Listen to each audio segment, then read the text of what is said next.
Awesome. Thanks so much for joining me today, Apurv. It's really great that you were able to take this time so that we could have this discussion on all things usage-based pricing as well as billing. We happened to meet at SaaSter. I think it was about the last SaaSter, right? So almost a year and a half from now.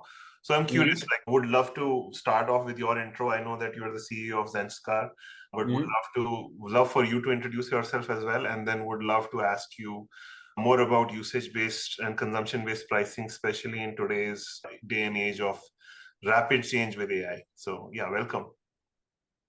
Awesome. No, thanks for having me. Excited to be here. And yeah, quick background. I'm one of the founders here at Zenskar. Saurabh and I started this company about 3 years ago. We do usage-based billing and RevRec. And yeah, this is obviously a very exciting space nowadays, especially with all the AI tailwinds in action, like usage-based pricing actually going very mainstream. So would love to. It's a topic I love chatting about and I'm quite passionate about. So excited about this. Awesome. So my question was that when you started the company, why did you start it? What did you observe in the market? What led you to have conviction to spend all this time on this problem? I mean, it was a twofold thing. So I was at Google right before this. And at Google, obviously, I was seeing how even companies as large as Google were building all this in-house tooling to automate usage-based billing. A lot of Google products also have usage-based billing. And they weren't really using a third-party billing tool as such. Like they were building this in-house from scratch, and like there were large engineering teams dedicated just to solve billing. And it's not like they wanted to build it in-house. They just could not find a way to solve that problem of every business has to bill their customers. And you can't be doing it manually beyond a certain scale. And if you don't have tools in the market that can automate it, you have to build something in-house. And that was the problem, because all the billing tools in the market were built keeping subscription billing in mind, because subscription billing used to be the main pricing model like a decade and a half ago. And then my co-founder Saurabh, at both his previous startups, he had built in-house billing systems. Again, at both those companies, they had usage-based billing and looked at a bunch of different tools that exist and couldn't find anything that met their needs. So we realized that if every company that we know is building this in-house, there has to be a better way to solve this problem, and that's what gave us conviction. And then at that time, AI was just taking off. This was 3 years ago. It wasn't as mainstream as it is today. And we knew that this is just going to, usage-based pricing is only going to become more and more mainstream. So it felt like the right time to be starting this company. Makes sense. What product were you on at Google? What sort of product was requiring usage-based pricing? So I was on two different products. I was on Google Pay. And then before that, I was on Google's NBO division. But I actually saw this very closely at Google Cloud as well. Like Google's entire cloud business, obviously, it's all consumption-based billing based on storage and compute and whatnot. So it was across the payments, storage, and the cloud businesses. Makes sense. And I guess curious about the flip side question, like why are VCs interested in this space? Why are there so many players in this space now? In usage billing, you mean? Yeah. See, software as a SaaS, and you pick any category in SaaS. It's not just this category. Any category where there's a real problem that needs to be solved and there's a large market. We live in a capitalistic world, and people will run behind problems that need to be solved, and that is why players exist. And I used to be a VC before as well. So this is why I'm asking you the question. Yeah. So I've done investing as well, and VCs look for a few things. They look for large markets. They look for the right timing to invest in a company. Like they want to know, okay, why is this the right time to build this company and not 3 years ago and not 3 years later? And they also look at just some kind of defensibility within a company's business model. I think all of those traits play out very well in this space, and that's why VCs are also interested in this space. Makes sense. What I've been always curious about is the integration of a billing system in many day-to-day processes. So what I'm curious to understand from you is that who does this data collection? If there are many meters, is engineering building these meters and then sending this data to a billing system? I'm curious how this works operationally. And on the flip side, I guess you're generating invoices. What does, I guess, a company who's embarking on usage-based pricing, what do they need to know that they will need to do from a engineering perspective, as well as I guess RevOps is maybe RevOps and finance, right? Like what all things have to change, not just in the product that you are building, but in order to implement usage-based pricing, what have you generally seen are things that they would need to change that they may not understand when as they're embarking on the process? Sure. So let's say you're a software business and today you charge based on seats. You sell annual contracts and your contract will say I am Salesforce and I sign up a customer and the customer buys 100 seats. I sign a contract. The contract says, hey, you know what? You bought 100 seats at $200 per seat. Making these numbers up, you pay me $20,000. So all the information that Salesforce needs to bill their customers, what Salesforce's RevOps team or finance team in this case would need to bill the customer, that information lives in the contract signed with the customer. The price is in the contract, the quantity is in the contract. $200 per seat and 100 seats, it's all written in the contract. Yeah. So over there, billing is actually pretty easy. The finance can open the contract, read the information, and send out the invoice. 200 times 100, $20,000. Very simple. Now let's take an case where Salesforce wants to transition to usage-based billing. I'm taking Salesforce as a random example, but say they want to start charging based on number of contacts in the CRM, for example, as opposed to number of seats that a company bought. Now the contract that Salesforce signs with the customer will be, hey, you know what? You pay me $1 per contact, but I don't know how many contacts you'll have because even you don't know how many contacts you'll have. So let's figure it out over time, and based on however many contacts you use, you pay us. Now the contract only has the pricing. It does not have the quantity. And the quantity in this case is the usage, which is the number of contacts. And that information resides outside the contract. So when the finance team has to bill the customer, they need the usage information. In this case, will be somewhere in some database or some data warehouse within Salesforce's stack that says, hey, customer A had 200 contacts that were consumed this month. Customer B had 500 contacts consumed this month. Now, if Salesforce is thinking of moving from or any company is thinking of moving from a subscription-based pricing to a consumption-based pricing model, what they have to do now is have a system where this usage information regarding number of contacts can be sent to the billing system. The billing system could be an in-house built tool or a third-party tool like Zenskar. But that information would have to be sent to the billing system. The billing system separately would need to know the information in the contract, which was $200 per contact or whatever else. And the billing system marries those two together. So what any company that wants to transition to consumption-based billing needs is a reliable way to know how much every customer is consuming, because that now ties directly into revenue. It's not just used for product analytics or any other analytics. It ties directly into revenue. And you need a financial stack that is robust or flexible enough where any of your contractual information could be stored. Now, mind you, the contracts can get pretty creative, right? You could say, hey, the first 100 contacts are free, but the next 100 contacts are $1 per contact, and the next 200 contacts are $0.50 per contact. And by the way, there's a minimum commitment of $500. And year one is low price, year two is 5% increase, year three is 3% increase. And these terms could be different for every customer you go sign up, depending upon how creative your sales team gets to convert those customers. So your billing, you need a billing system, whether you build it in-house or use a third-party tool, to be flexible enough to encode all these different contractual structures that your sales team may be selling. Makes sense. So the usage data, then you in general, is it like the engineering team's job to figure out how to send this usage data to a billing product? So that can also work in two ways. One of the more common ways that is used with most vendors, including us, is your engineering team in this case will use the billing systems API and pipe the usage information onto the billing system. So send any usage events to the billing system. The other way, which is less common, which actually reduces engineering effort, is a lot of companies already have their usage information stored in a database or in a data warehouse somewhere. Your engineering team and is anyways logging this information. They're not sending it to the billing tool, but they're logging it in some data warehouse. You may be using Snowflake or Postgres or Redshift or whatever else, and you're already storing the information.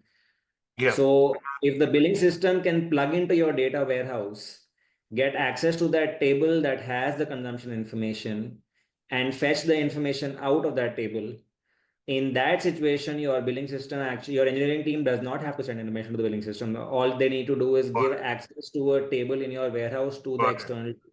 Got it. Makes sense. And that reduces the amount of engineering effort needed. And of course, Zenskar does that as well. Makes sense. And so on the flip side, like once the uh, all of this is complicated and assuming it is working, the Yeah. and invoices are going out, what does a CFO or a finance team need to now understand? How do their processes change? How do they work? Like there is a systems thing, like how do they use the system, but also what have you observed, what processes need to change for them once they are moving into usage based pricing? See, a few things change. One is, it depends on whether or not you're using a system. Could be a tool or could be an in-house system to do billing, or you're still doing it manually. If you're doing it manually, the first thing that changes is it just takes a lot more time to produce these bills.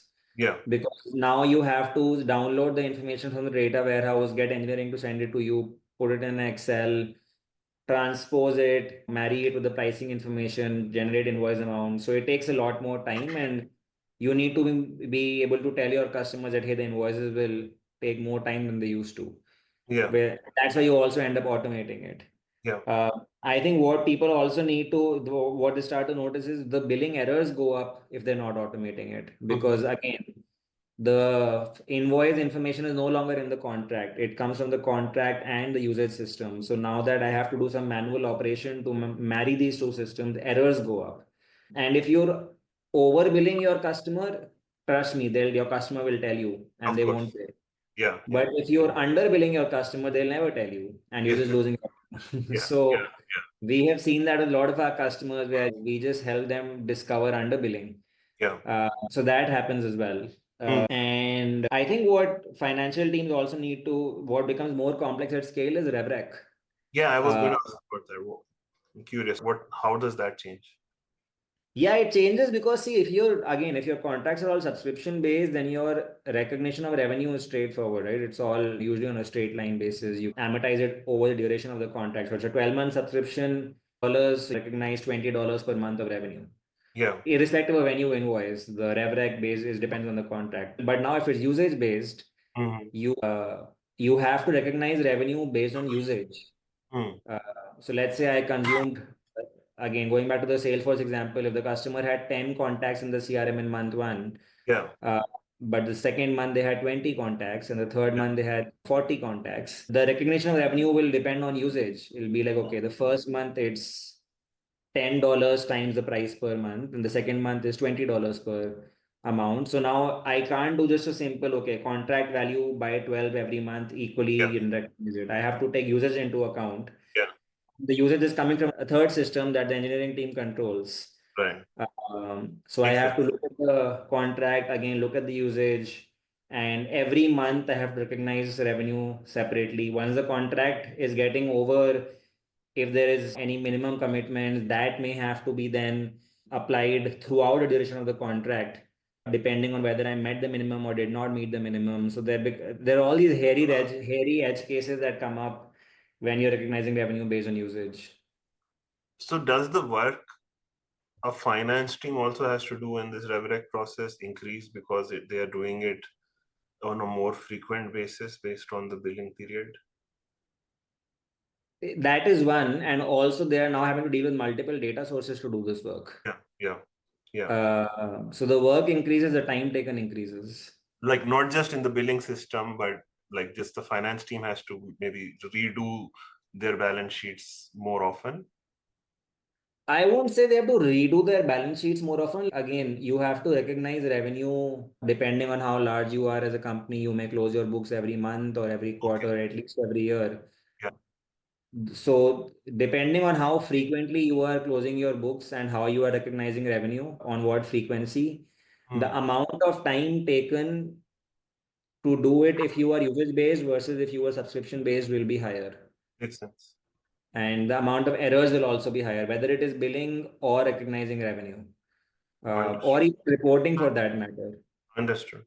So, like the reason I'm going into the implications is many times, at least as a pricing strategy person in the Yeah. consulting space, there are a lot of people who are really big proponents of usage-based pricing. However, Yeah. the mechanics of it is immediately understood, right? Like you can propose usage-based pricing, but it's one thing to propose it, and there's another thing to actually implement it because all of these systems now have to change, which is going to take time at least. Yeah. Is there, and also I guess the other systems question that I have observed, and you know, we were trying to build a CPQ earlier and we decided to not be in that space. But one of the things I realized is the system of record for your pricing catalog. There is also CPQ where I'm guessing CPQ is where all this contract information is coming from. Or is it coming from CPQ? And what is the consensus in the market? Like which system should become the keeper of the pricing catalog? So where the billing system or others inherit from it, or should the billing system be the primary and the CPQ should inherit the structure? How should this work? What is there a agreed upon consensus on this yet? It depends on how mature the company is and whether they're actually using a CPQ system. Not every company we work with uses a CPQ system. Yeah, Even if they are using it, the adherence may not be as high. Like you're using it for maybe 30% of your customers, but the remaining 70% customers are not being used. And yeah, the pricing catalog still lives in a drive somewhere on a PDF or wherever else. yeah, So again, if you want 100% automation, then yes, the pricing catalog lives in the CPQ. The CPQ integrates with the billing tool. The pricing information flows from the CPQ into the billing tool, and the billing tool does the downstream financial operations. mm, However, billing tools also offer CPQ modules. So yeah, Zenskar also has a CPQ module. So you could yeah, choose to use the billing tool CPQ module if you don't already have a CPQ, makes sense. and use that as a source of truth. So it really depends on the maturity of the company and what their tech stack looks Right. like. Yeah. And there are all kinds of permutations and combinations possible. Would it be also true that if you have different companies that you're using, then the Mhm. one that is less flexible would become a bottleneck for you if you're changing things quickly? And one system is really awesome, but the system that is the has maybe less granular data model or something, then Mhm. starts to limit you. Like you make the change in one system, but what if the other system cannot work with that change? That's just a hard truth of how Hmm. software is built, and we see that very often. Oftentimes, people will come to us and be like, our customers will be like, I want to offer this specific pricing model, prepaid commit with a postpaid overage. Can you support it? And we'll be like, yes, we can support it. It's pretty easy to do in Zenskar. And then we'll be like, okay, where does this information live right now? Do you use a CPQ? Yeah, And they're like, yeah, I use a CPQ, but I only use it for half my contract because the other half the CPU cannot support. yeah, and and then we're like, okay, like that's why don't you move away from the CPQ? We're like, it's too much hassle to move away. We're just doing half and half. The work happens in the CPQ, half of it happens outside the CPQ. And for the models the CPQ supports, then they tell us to pull the data from the CPQ. For the models it does not support, they feed it directly into the billing tool because the system billing system in this case is more flexible to support it. So yeah, that does become a bottleneck. yeah, yeah. Interesting. Awesome. So I guess there's so many dynamics. I just wanted to end with your take on where the market is going right now. There is so much innovation happening in like mind-blowing, breathlessly fast innovation. What do you think is the next step? Like with what will change with all of these new LLM models? What do you expect to happen? See, obviously a lot of everyday life is changing. AI is now doing things that nobody thought AI would be doing even two Yeah, years ago. So I guess a lot of the things that it's going back 100 years ago when automobiles came, people are like, what's going to happen to horses and how will people move around? I mean, it just created a new way of living where you're more efficient. And I don't think human jobs are going anywhere. People will just be doing higher level stuff that AI will not be able to do. But AI is a lot more of our day-to-day nuances. Like every home will have robots. Cars will be, at least in the developed world, driving themselves. So people will be doing truly intellectual work, which I still think is going to be hard for AI to take over. Never say never, but yeah, I don't think this is the first time that some kind of technology innovation has happened. This is a cycle in history, happens every couple decades. This is just a newer cycle and it is mind blowing. But yeah, humans will always, we have evolved as human beings. Our DNA has evolved. We survive. That is the gist of it. So we will, where our jobs are not going away anywhere. We'll just do like higher level jobs. That makes sense. But pertaining to billing or this infrastructure, and there are a lot of older companies in this domain as well. Do you think that this innovation is now going to speed up because now you have access to much faster dev cycles? I would assume, I'm curious, like what you expect, even in your company, do you expect that your release cycles will become much faster now? They already have. Okay. Yeah. All are we're a pretty AI native company. That's the benefit of being a younger company. Like it's very hard for a Yeah. 10, 15-year-old company to re-architect their stack. Our Right. stack is already AI native. Yeah. Uh, our devs are using everything that AI can do it's already doing Right. within our company. And we have a bunch of modules where AI is driving faster and higher levels of automation for our end customers as well. I think any company that's not leveraging AI today is just going to die basically. And also, like maybe there are competitors that are you have been competing with for a while, and their Yeah. architecture is older. Mhm. They may actually struggle more than you right now because you can come up and offer more capability than them much faster, but they almost have to kill their old functionality if it's not going to scale fast. Yeah. At least that's has been my observation in the text in this stack. Whenever there is a gap, you almost have to reinvent it a little bit. And I'll not take names, but there is like a big player in the space that is Yeah. old and that has not been able to change its code base a lot over the last 5 to 10 years. Yeah, again, see, this is like Clayton Christensen's innovator's dilemma at play here. Like any large company, it's very hard for them to re-architect. They have hundreds of thousands of customers and hundreds of millions or billions of dollars of revenue at play. So you obviously don't want to change things, but that's also just that's why if you look at the top 10 companies by market cap every 2 decades, the full list changes. That's why it changes, right? Because with a handful of companies remaining constant, Yeah, those are the ones who continue to innovate. Everybody else just shrinks in size. So that's exactly what's going to happen here.